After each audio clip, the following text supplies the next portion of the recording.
Salut les amis, j'espère que vous allez bien, c'est le journal du Mercato et donc au programme de l'émission d'aujourd'hui on parlera, du Paris Saint-Germain, c'est les derniers transferts et dernières rumeurs qu'on vous donne avant la clôture du Mercato et donc on parlera bien sûr du Paris Saint-Germain, on parlera aussi de l'AS Monaco, on ira voir l'Olympique Lyonnais pour en terminer avec l'Olympique de Marseille pour tout simplement faire un petit after du côté du Stade Rennais.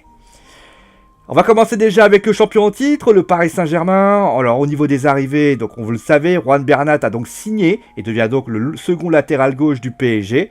Et le PSG d'avoir fait signer aussi un autre joueur, c'est une sacrée surprise, ça serait Eric Maxime Choupo-Moting. C'est un buteur en fin de contrat avec Stoke City, que d'ailleurs Thomas Tuchel connaît bien puisqu'il l'a eu à Mayence. C'est quelqu'un, d'après Thomas Tuchel, qui a un bon état d'esprit, qu'il a accepté d'être remplaçant d'Edinson Cavani, et surtout, il a un très très bon jeu de tête. En plus de lui, on a pensé aussi aux jeunes. Kais Ruiz a signé son premier contrat pro-professionnel à l'âge de 16 ans, tout comme Arthur Zegre, qui est aussi passé professionnel. Au niveau des départs, il y a eu un départ officiel, ça c'est sûr, c'est Kevin Trapp, qui retourne à Francfort en prêt sans option d'achat. Et il y en a un autre, a priori il se trouve en ce moment à Séville, c'est Giovanni Lo Celso. Vous le savez, Thomas Tuchel ne compte pas beaucoup sur lui. Et a priori, il va signer au Betis Séville avec un prêt avec option d'achat à la hauteur de 30 millions d'euros. C'est quand même étonnant comme transfert. On rappelle que Giovanni Lo Celso a été quand même titulaire pas mal de fois au PSG l'an passé. On sait que Thomas Tuchel ne compte pas beaucoup sur lui. Mais en plus de ça, on sait que Rabiot est en fin de contrat l'an prochain, qu'il refuse de prolonger. A priori, est-ce que le club ne se trompe pas de cible? Ça serait vraiment la grande question. Après, si son départ signifie l'arrivée de Lobotka du Celta Vigo, qui pourrait le suppléer, ça pourrait quand même compenser. On va passer maintenant du côté de l'AS Monaco. Il n'y a pas grand chose ce qui s'est passé durant cette journée. On a simplement officialisé l'arrivée de Nasser Chadli, qui a donc signé sur la principauté pour la somme de 12 millions d'euros.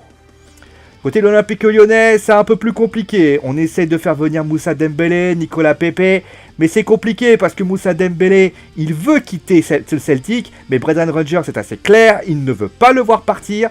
Il va tout simplement le garder du côté du Celtic malgré qu'il veut partir au clash, le joueur. Le deuxième, Nicolas Pepe, ne veut pas aller à Lyon, clairement, il veut pas aller à Lyon. Ça serait plutôt d'ailleurs du côté du LOS, ça serait plutôt Thiago Mendes qui pourrait quitter le club. On rappelle que le club est, on va dire, surveillé par la DNCG, c'est l'une des raisons pour laquelle ils doivent vendre. Et le joueur qui pourrait venir du côté de l'Olympique Lyonnais, c'est Lenny Pintor, joueur de Brest. Et surtout, Maxwell Cornet, qu'on pourrait penser partant, ne partira pas finalement, ce qui peut quand même être une solution du côté des buteurs de l'Olympique Lyonnais. Pas grand chose à dire du côté de l'Olympique de Marseille, il y a simplement eu un transfert, c'est l'officialisation de Radonjic, le joueur de l'Étoile Rouge de Belgrade. Le club a essayé de tenter Alvaro Negredo, mais bon, a priori, ça ne s'est pas fait. D'ailleurs, du côté de Rennes, ils ont essayé aussi Alvaro Negredo, pardon. D'ailleurs, Rennes qui a fait un prêt avec option d'achat pour Mba Niang. Et au niveau des rumeurs, d'ailleurs c'est même plus une rumeur parce que c'est quasiment fait, il passe la visite médicale en ce moment. Hatem Ben Arfa va signer avec le Stade Rennais. Le joueur est très séduit, il y avait peut-être Nice qui aurait pu mettre son grain de sel. D'ailleurs Nice qui a priori va faire signer Belhanda, ça c'est pas sûr mais a priori ça semble vraiment être bon. Mais en tout cas ce qui est sûr c'est voilà, la piste Ben Arfa devrait voir donc justement le joueur, ex-joueur parisien signé aux côtés du Stade Rennais. Voilà un petit peu ce qu'on pouvait dire sur cette dernière journée du Mercato. Bien évidemment, il y en aura d'autres des transferts qui vont avoir lieu entre 21h et minuit. S'il y en a d'autres, on essaiera de vous les annoncer au fur et à mesure. Moi, je vous souhaite bien sûr, vous remercie sincèrement d'avoir suivi ce JDM pendant toute la saison. D'ici là, portez-vous bien. Il y aura sans doute une nouvelle émission qui va remplacer le JDM pour la partie foot. On en parle lors de la fameuse bilan et tout le reste. En tout cas, moi, je vous fais des gros bisous et je vous dis à très vite, bien sûr, pour une nouvelle émission sur Geek & Sport. Allez, gros bisous tout le monde et ciao!